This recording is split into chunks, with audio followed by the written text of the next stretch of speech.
They say the most powerful words are often the last ones we speak. I'm Eleanor. I seek out these final confessions that families carry long after the voices have gone silent. I preserve the handwritten truths and spoken revelations that change everything we thought we knew about the people we love most. Last month, I received a call from Victoria Hartwell in Boston. Her father, William Hartwell, had passed away after building one of New England's largest real estate empires, but it wasn't his business success that Victoria wanted to share with me. It was the confession he made in his final hours, a story so different from everything his children had believed about their parents' love story that it would challenge their fundamental beliefs about class, dignity, and what it truly means to judge another person's worth. For 50 years, the Hartwell children had been told their parents met at a charity gala in Boston's Back Bay, two people from similar social circles who fell in love over shared interests in philanthropy and fine arts. But William's deathbed confession would reveal that their mother had actually been a waitress at a roadside diner, and their first meeting had been one of the most shameful moments of their father's life. This wasn't just a story about corrected family history. This was a confession about transformation, about how one woman's courage to stand up to cruelty had saved a man from a lifetime of empty privilege and taught him what love actually means. Victoria shared this story with me because her father's final words had given her the strength to fight for her own unlikely love, a battle her brothers still don't understand, but one that honors the memory of the brave woman who refused to accept their father's money and changed his heart forever. Have you ever discovered that someone you judged harshly was actually fighting battles you knew nothing about? Share your experience in the comments, because this confession will show you how quickly our assumptions about people can crumble when we're forced to see them as they really are. They say the most powerful words are often the last ones we speak. I'm Eleanor. I seek out these final confessions that families carry long after the voices have gone silent. I preserve the handwritten truths and spoken revelations that change everything we thought we knew about the people we love most. Last month, I received a call from Victoria Hartwell in Boston. Her father, William Hartwell, had passed away after building one of New England's largest real estate empires, but it wasn't his business success that Victoria wanted to share with me. It was the confession he made in his final hours, a story so different from everything his children had believed about their parents' love story that it would challenge their fundamental beliefs about class, dignity, and what it truly means to judge another person's worth. For 50 years, the Hartwell children had been told their parents met at a charity gala in Boston's Back Bay, two people from similar social circles who fell in love over shared interests in philanthropy and fine arts. But William's deathbed confession would reveal that their mother had actually been a waitress at a roadside diner, and their first meeting had been one of the most shameful moments of their father's life. This wasn't just a story about corrected family history. This was a confession about transformation, about how one woman's courage to stand up to cruelty had saved a man from a lifetime of empty privilege and taught him what love actually means. Victoria shared this story with me because her father's final words had given her the strength to fight for her own unlikely love, a battle her brothers still don't understand, but one that honors the memory of the brave woman who refused to accept their father's money and changed his heart forever. Have you ever discovered that someone you judged harshly was actually fighting battles you knew nothing about? Share your experience in the comments, because this confession will show you how quickly our assumptions about people can crumble when we're forced to see them as they really are. The Sunrise Diner sat on a slight rise just off Route 20, a classic 1950s-style building with chrome trim and large windows that would have been considered charming by people who appreciated such things. William saw only a rundown establishment that probably served mediocre food to truckers and local working-class families, exactly the kind of place his father would have driven past without a second glance.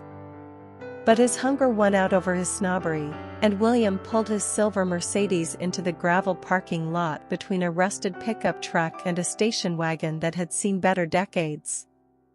The contrast between his luxury car and the other vehicles should have given him pause, but William was too focused on his own misery to consider how his presence might be perceived by the diner's regular customers. Inside, the Sunrise Diner was exactly what William expected: worn linoleum floors, cracked vinyl booths, and the lingering smell of bacon grease and coffee that had been brewing since dawn. The lunch crowd was thin: a few construction workers at the counter, an elderly couple sharing a piece of pie, a traveling salesman reading a newspaper over scrambled eggs. William chose a booth near the window, as far from the other customers as possible, and waited for service. Rose Martinez had been on her feet for 6 hours straight. She had arrived at 5:30 that morning to open the diner, and what should have been a manageable shift had turned into a nightmare when her coworker Jenny called in sick and the morning cook decided to leave early for a doctor's appointment. Rose was 22 years old, supporting herself completely while taking night classes and nursing at the local community college, and she couldn't afford to turn down the overtime pay that came with working a double shift. But working alone meant doing everything: taking orders, cooking food, serving customers, cleaning tables, and managing the register. Rose was good at multitasking, but even she had limits, and by 11:30 she was moving between tasks with the focused efficiency of someone who knew that one mistake could cascade into complete chaos. William noticed none of this context when Rose finally approached his table, order pad in hand and exhaustion visible in her dark eyes. He saw only that he had been waiting for nearly 10 minutes without service, and his already frayed temper began to fray further. "I need coffee immediately," William said without looking up from his phone, where he was reading increasingly urgent text messages from his father about the Hartford deal. "And I want eggs Benedict, but I assume you don't have the competence to make hollandaise sauce properly, so just bring me scrambled eggs, wheat toast, and bacon.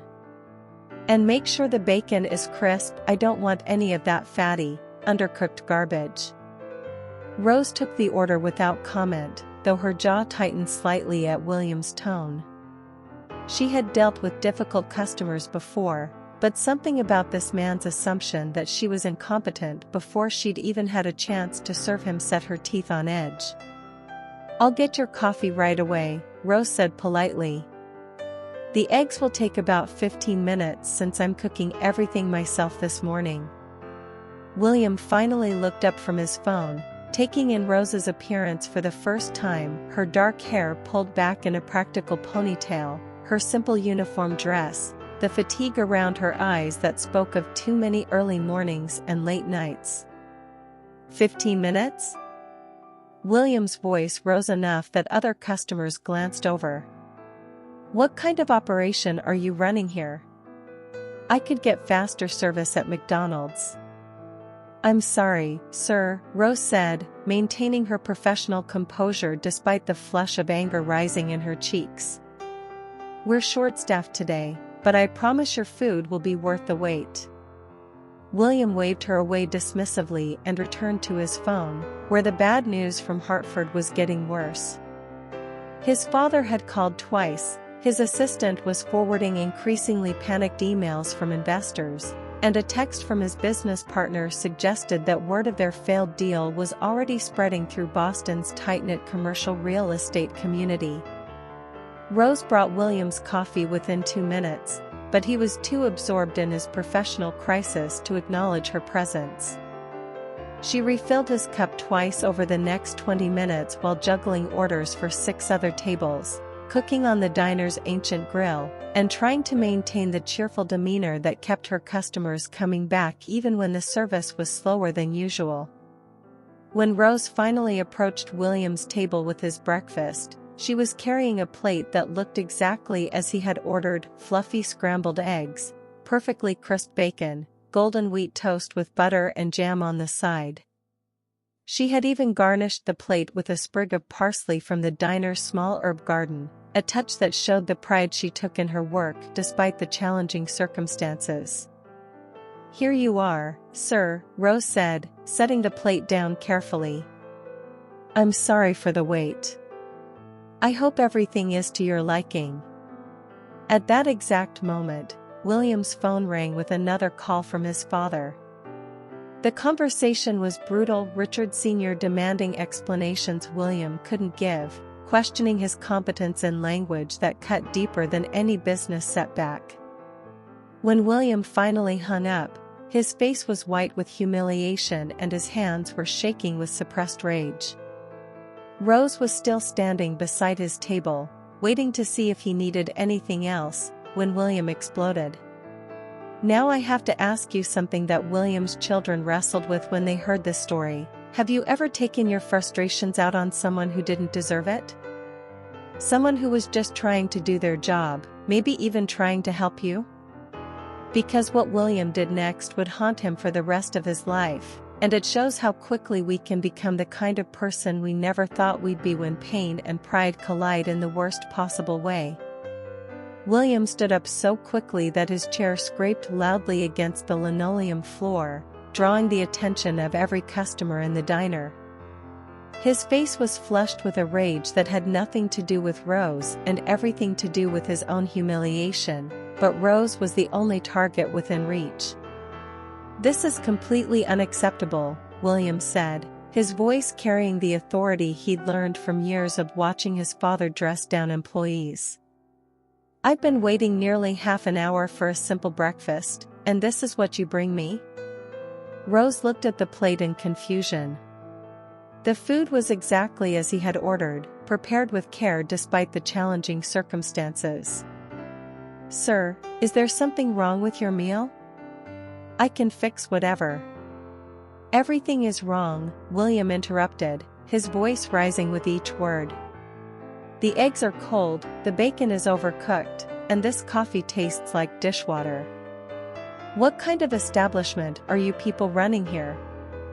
The construction workers at the counter had stopped eating to watch the confrontation. The elderly couple looked uncomfortable, and the traveling salesman was staring openly at the well-dressed young man who was berating the clearly overworked waitress. Rose felt her cheeks burning, but she maintained her professional composure. "I'm very sorry, sir. Let me take this back and prepare something fresh for you. There's no charge, of course." But William was beyond reason. The morning's failures, his father's disappointment, and his own wounded pride had combined into a toxic fury that needed an outlet. Rose, with her simple uniform and tired eyes, represented everything his father had taught him to despise: working-class people who, in Richard Sr.'s worldview, existed to serve their betters and deserved whatever treatment they received. William picked up the plate and, in full view of the entire diner, swept it off the table. The ceramic shattered against the floor, sending scrambled eggs, bacon, and toast flying across the worn linoleum. Coffee from his cup splashed across Rose's uniform dress, and the sound of breaking dishes echoed through the suddenly silent restaurant. "This is the worst place I've ever had the misfortune to enter," William announced, his voice carrying the kind of entitled authority that came from 24 years of never being challenged. "Terrible food, incompetent service, and staff who clearly don't understand basic customer service. I should report this establishment to the health department." Rose stood frozen, coffee dripping from her dress, staring at the food scattered across the floor. Around the diner, customers sat in shocked silence. In this small community, everyone knew Rose. She was the hard-working girl who was putting herself through nursing school, who always had a kind word and a warm smile, who never complained even when dealing with the most difficult customers. William reached into his wallet and pulled out a $50 bill, which he threw on the floor among the scattered food. "That should cover your pathetic excuse for a meal and whatever cleanup this mess requires. Maybe next time you'll learn to provide proper service to paying customers." He turned to leave, confident that his display of wealth and authority had put this insignificant waitress in her proper place. William had seen his father handle similar situations dozens of times, establish dominance, make it clear that money gave you the right to demand perfection, and leave with your dignity intact. But Rose Martinez wasn't like the cowed employees William was used to seeing his father intimidate. She had been working since she was 16 to support herself, had put up with condescending customers and inappropriate comments and impossible working conditions, but she had never allowed anyone to humiliate her like this. Not in front of her community, not in front of people who respected her.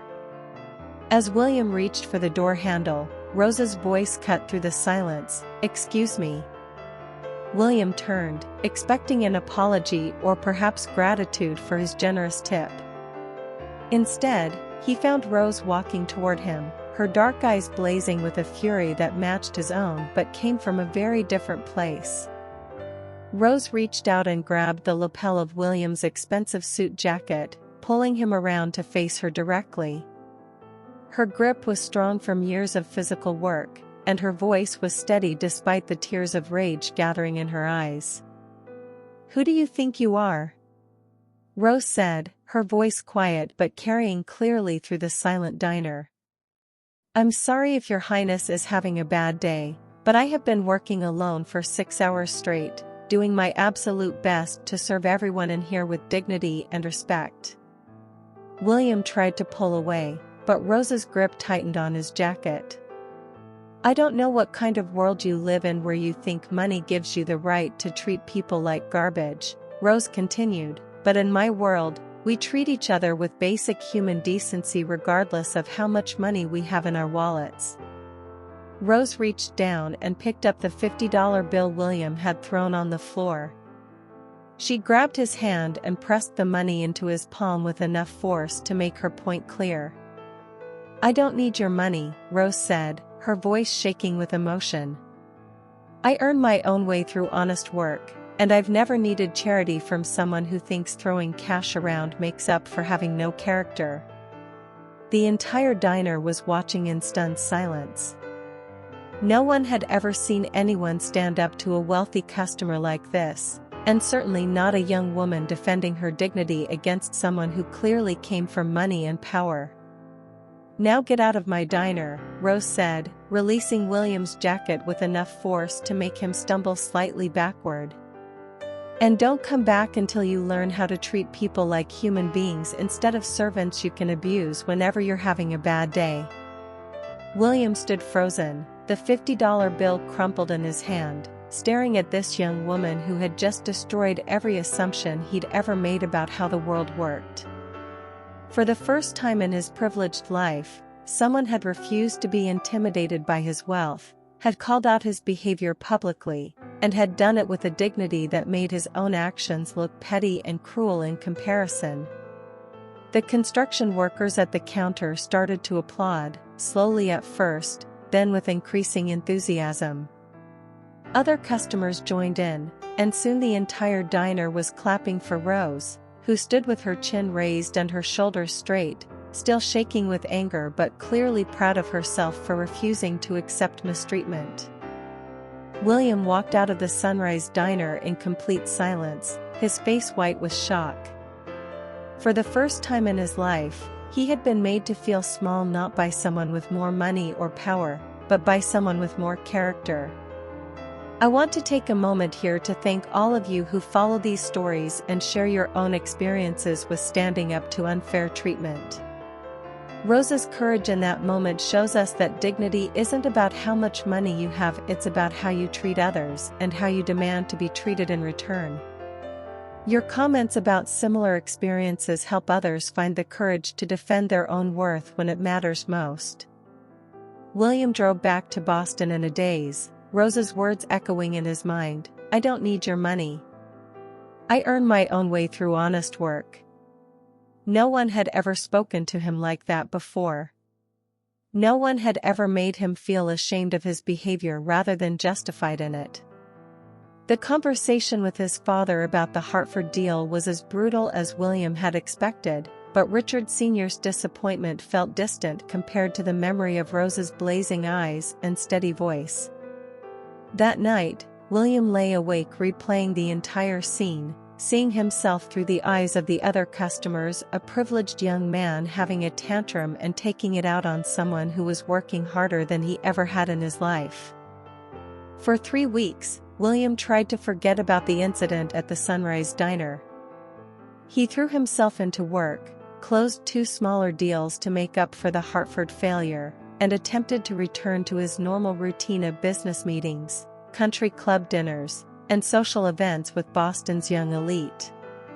But he couldn't shake the image of Rose cleaning up the food he had thrown on the floor, or the way she had handed his money back to him with such contempt. More troubling was the growing realization that everything Rose had said about him was true. He had treated her like a servant instead of a human being, had assumed that his bad day gave him the right to ruin hers, and had behaved exactly like the entitled rich boy that he apparently was. The decision to return to the Sunrise Diner came suddenly, on a Thursday morning when William found himself driving west instead of to his office. He told himself he just wanted to apologize, a simple acknowledgement that his behavior had been inappropriate, nothing more. But as he pulled into the familiar gravel parking lot, his heart was pounding with nervous energy he hadn't felt since high school. Rose was wiping down tables when William walked through the door, and her expression immediately hardened when she recognized him. The lunch crowd was light, just a few regulars who looked up with interest when they saw the well-dressed stranger who had caused such a scene weeks earlier. "We're open," Rose said coolly, "but I reserve the right to refuse service to customers who can't behave appropriately."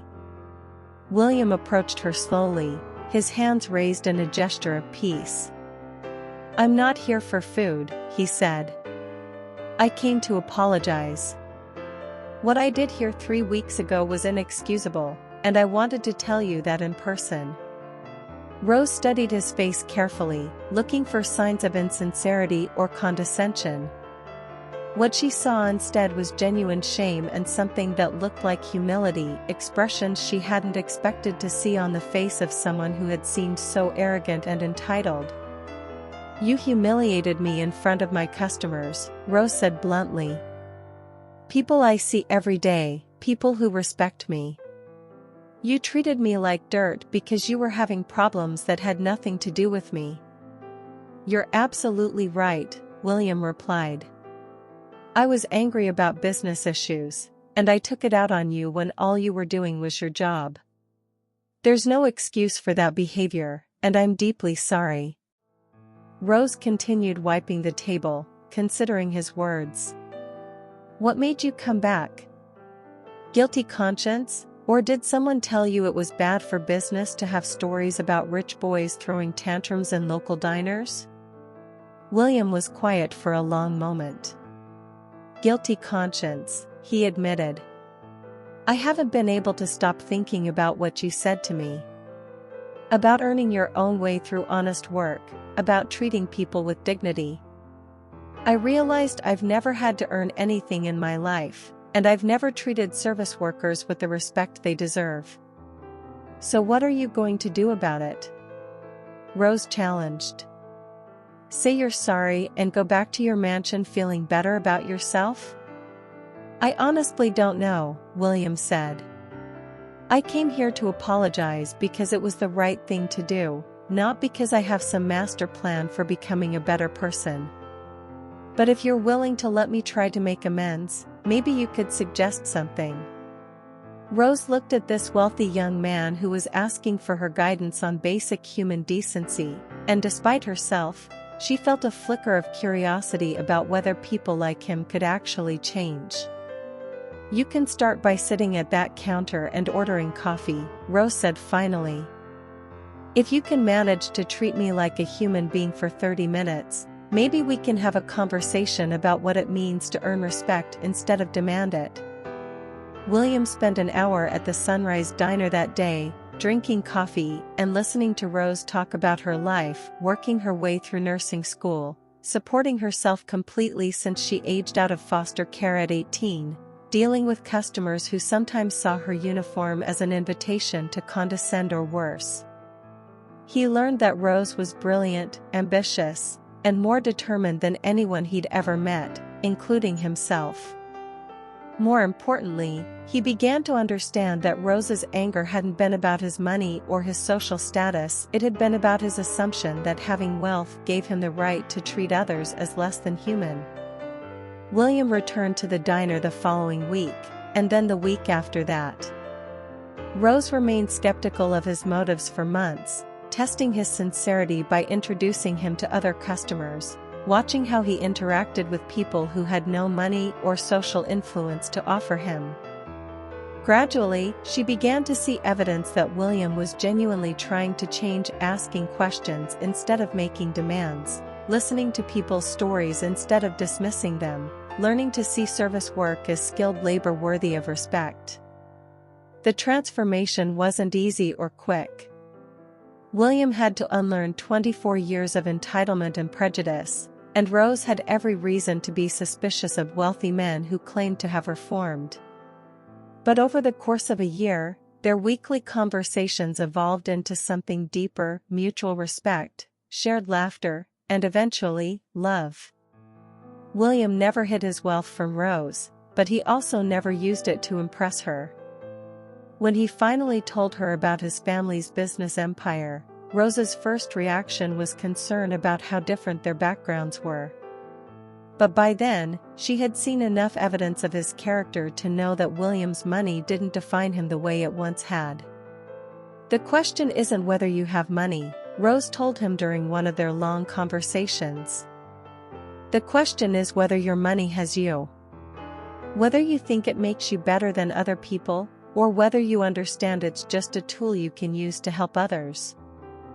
William proposed to Rose in the Sunrise Diner, at the same table where he had once humiliated her. He offered her a ring worth more than most people earned in a year, but what mattered to Rose was the man offering it, someone who had learned to see her not as a waitress serving his needs, but as an equal partner worthy of love and respect. The William Hartwell who lay dying in Massachusetts General Hospital in November 2024 was barely recognizable as the arrogant young man who had thrown food on a diner floor 50 years earlier. Under Rose's influence, he had transformed not just his personal relationships but his entire approach to business and philanthropy. Hartwell Properties had become known throughout New England not just for profitable developments, but for fair wages, excellent working conditions, and innovative programs that helped working-class families buy their first homes. William had established scholarship funds for nursing students, built affordable housing developments, and created a foundation that provided microloans to immigrants starting small businesses. More importantly, he had raised 3 children who understood the value of both privilege and responsibility, at least. That's what he had believed until his final illness revealed the depth of their disagreements about class and social expectations. Richard Jr. and Jonathan had followed their father into the family business, but they had inherited more of their grandfather's attitudes than William realized. They were successful, charitable in conventional ways, and well regarded in Boston society. But they had also absorbed subtle messages about social hierarchies and appropriate marriages that William thought he had corrected. Victoria, the youngest at 28, had inherited her mother's fierce independence and her father's business acumen. She worked as a social worker specializing in housing advocacy, turning down offers to join Hartwell Properties in favor of using her trust fund to support nonprofit organizations that served working families. The crisis that brought the family's philosophical differences into sharp focus was Victoria's relationship with Mark Sullivan, a carpenter and part-time contractor she had met while coordinating a Habitat for Humanity build. Mark was 31, the son of a Boston firefighter, a man who built beautiful furniture with his hands and treated Victoria as an equal partner rather than a wealthy heiress to be impressed or managed. Victoria was deeply in love with Mark and had been planning to announce their engagement at Thanksgiving dinner when her brothers made their opposition clear. Richard Jr. argued that marrying beneath her station would damage the family's social standing. Jonathan worried about what their business partners and country club friends would think about Victoria's choice to marry a working-class contractor. "She can date whoever she wants," Richard Jr. had said during a family dinner that turned into an argument, "but marriage is different. Marriage affects the whole family's reputation. People will think we're not serious about maintaining standards." William had listened to his son's concerns with growing dismay, recognizing echoes of his own father's voice in their words about appropriate marriages and maintaining standards. He had tried to argue that Mark's character mattered more than his profession, but his illness was already advancing, and he found it difficult to marshal the energy for prolonged confrontations. As William's condition worsened through the autumn of 2024, he became increasingly troubled by the realization that his sons had learned the wrong lessons from the family's success. They saw their wealth as evidence of their superiority rather than as a responsibility to help others. They had inherited his business acumen but missed the deeper transformation that Rose had worked in his heart. The final conversation took place on a gray November afternoon, with all three children gathered around William's hospital bed. He had been drifting in and out of consciousness for days, but suddenly his eyes focused with startling clarity, and he gestured for them to come closer. "I need to tell you something," William said, his voice barely above a whisper but carrying an urgency that made his children lean in to hear. "About your mother. About how we really met."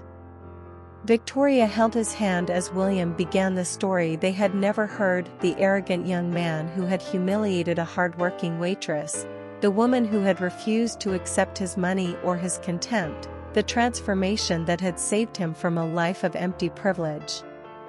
"Your mother wasn't from our social circle," William continued, his breathing labored but his words clear. "She was a waitress at a roadside diner, putting herself through nursing school, working harder than I ever had in my life. And I treated her with cruelty I still can't forgive myself for." Richard Jr. and Jonathan exchanged uncomfortable glances, but Victoria squeezed her father's hand encouragingly. "She saved me," William said, looking directly at Victoria. "Not from poverty or failure, but from becoming the kind of person who thinks money makes them better than others. Your mother taught me that dignity comes from how you treat people, not from how much money you have in the bank." William's eyes moved to his sons. "I failed you boys. I gave you wealth and opportunity, but I didn't teach you what your mother taught me, that every person deserves respect regardless of their job or their bank account. You're treating Victoria's young man the same way my father would have treated your mother." The confession continued for nearly an hour, with William describing Rose's courage, their slow courtship, and a lesson she had taught him about seeing past surface differences to recognize genuine character and integrity. "Mark Sullivan sounds exactly like your mother," William said as his strength began to fail. "Someone who works hard, treats others well, and loves you for who you are rather than what you can give them. If you make Victoria choose between her family and her happiness, you'll be making the same mistake I almost made 50 years ago." Victoria was crying openly, understanding for the first time why her father had always treated service workers with such respect, why Hartwell Properties had always prioritized fair wages and working conditions, why he had built his philanthropy around supporting working families. "Daddy," Victoria whispered, "I wish you had told us this story years ago." William smiled weakly. "I thought I was teaching you through example. But maybe some lessons need to be spoken out loud." He looked at Richard Jr. and Jonathan one more time. "Your sister found someone who loves her the way your mother loved me, completely and without conditions. Don't let pride and prejudice rob her of that happiness." William Hartwell died 3 days later, but his final confession had accomplished what months of family arguments couldn't. Richard Jr. and Jonathan, confronted with the truth about their parents' love story, began to reconsider their objections to Mark Sullivan. Victoria married Mark the following spring, in a ceremony that honored both her family's traditions and her husband's working-class roots. The wedding was held at the Hartwell estate, but the reception featured Mark's firefighter father giving a toast about the dignity of honest work, and the menu included foods from the Sunrise Diner, which Victoria and Mark had driven to visit as a way of honoring Rose's memory. Richard Jr. and Jonathan gradually came to respect Mark's craftsmanship, integrity, and devotion to Victoria. More importantly, they began to examine their own attitudes about class and social hierarchies, working to become the kind of men their father had eventually learned to be rather than the privileged heir he had started as. The Sunrise Diner still operates on Route 20, now run by the daughter of one of Rose's former co-workers. Victoria and Mark stop there every year on the anniversary of William and Rose's first meeting, ordering coffee and remembering the conversation that changed everything, not just for two young people in love, but for generations of a family that learned the difference between having money and being owned by it. As Victoria told me when she shared her father's confession, my parents' love story wasn't about overcoming class differences, it was about learning to see past them entirely. My father's final gift to me wasn't just permission to marry Mark, but understanding that love doesn't recognize social boundaries, and that the most important thing you can give someone is respect for who they are, not what they have. What would you have done in Rose's situation? Would you have given William a second chance to prove he could change?